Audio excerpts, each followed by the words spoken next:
Expedite, the pre-workout, is designed to really help you get through those moments where you feel a little fatigued. Sometimes your body does get a little tired, gets a little sore. With this kind of stuff, it picks you right back up.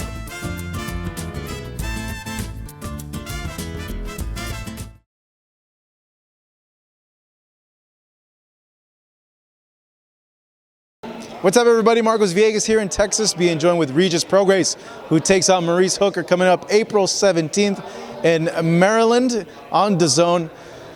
Great fight, man. I like this fight a lot, but like I told Maurice, before I get to that, I just got to get your thoughts on this Wilder Fury costume gate thing that came out, man. What do you make about the costume, wearing 40 pounds and all that? Yeah, so listen, man, like I people don't know, but I'm a big reader, right? I read in the book to like as an athlete, if you give it your all, right? If you give it everything you have, even as a person, like not just as an athlete, but anybody, if you give something your all, especially so you in camp for 6 to 8 weeks, you give it everything you got, you busting your ass in the gym every day, you doing everything you can to win, and all of a sudden you just lose. All of a sudden you lose like that. Sometimes you have to give excuse. It's validation why you lost, right? In your head you think like, it's no way I lost this fight. Why did I lose this fight? So for him, it was the costume thing. My costume was 40 pounds, or they threw a towel in and stuff like that. And as the people and the fans and stuff like that, they don't see it like that. They see it as an excuse, which it is. Don't get me wrong, it is an excuse, but as an athlete, sometimes you have to have that validation in your head to where, like, this is why I lost, because I gave it my all, and as any sane person, I think they'll probably say not say the same thing, but they'll try to give some type of excuse why they lost, because he gave it his all and he failed. So, You wear a mask to the ring. Does it hinder you? I know it's not 40 pounds, but does it hinder you at all? Is it a bother at all? I'm just trying to wrap my... I can't really see with it, so I got to kind of get guided. When I wear the mask to the ring, I kind of get guided. I got to get guided and stuff like that, up the steps and through the ropes. But, I mean, it's not no hindrance or nothing like that. It's just, it's just a mask. That's all. Right. So when you first heard it, what did you think? Did you think he has to find a way to validate himself, or did you think other things? No, I mean, he just got to find a way to validate himself. I mean, listen, I think it was just Fury's night. Sometimes it's just their night, it's already wrote in stone that, from the gods or whatever you want to say. It was Fury's night, that's it. I just think he went out there, he just beat him, from the opening gate, and he just, he beat him up, and it was just his night. It's nothing that, he was too confident, and that's what happened. You recently suffered your first loss of your career. Right. Wilder just suffered his first loss in his career. Right. What kind of emotions could he be dealing with, and how do you see him, his mental state coming back from this? It's hard, man, because the thing is, like, all right, so mine was close. It could have went either way. I thought I won, but Wilder got beat up, and it's like, you like a killer. Wilder's a fucking killer. The hardest hitting heavyweight in history, and he's a fucking killer, and he just, like, he got beat up and dominated. I think that's going to affect him a lot. I really think that's going to affect him a lot. Now, of course, I think that as far as like the suit and all that stuff, maybe that could be in his mind why he lost the fight, but I just think that it's really going to affect him, like, because he just a killer, man. He's just knocking everybody out, and he just get totally dominated like that. I think it's really, like, mentally it's really going to affect him. I really want to see how he comes back from this.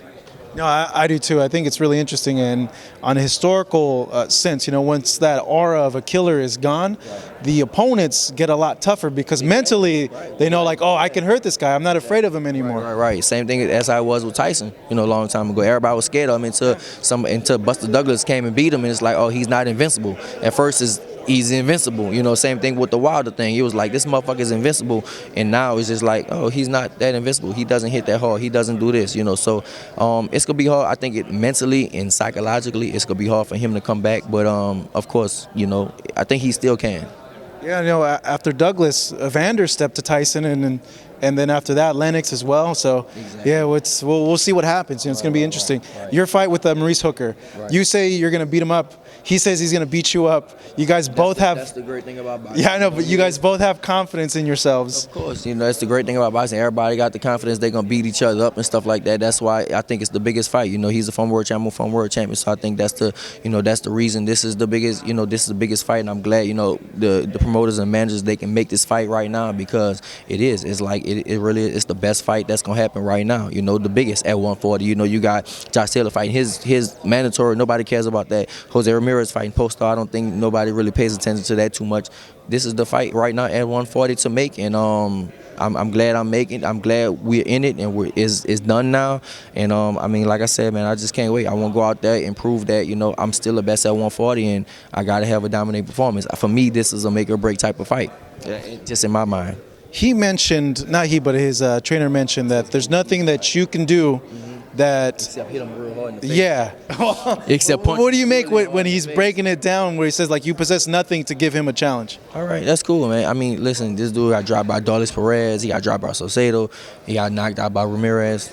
Come on, bro. Like, okay, if I can't do what they did, okay, we'll see. But I mean, I don't, like, for me, like, one thing that happened like in my last camp and stuff like that, my last fight with Josh Taylor, we got into like a lot of verbal like fights and stuff like that, spawn, because we saw each other so much, so it's just normal to do that, you know. But me, I don't like to do it. I'm just, most of the time, I'm a silent killer. I do interviews and stuff, but I'm just a silent killer, and I don't really need to say stuff. So now I don't even want to get into that no more, like, because I know, like, that's one thing I did last time in my last fight with Taylor, is like the English people, they're really good at talking. They're very, very good at that. They got the slang, so you want to respond to them. But now it's just like, I don't even want to say nothing no more. I just want to go to camp. I want to work hard and, you know, come fight night, you know, show out.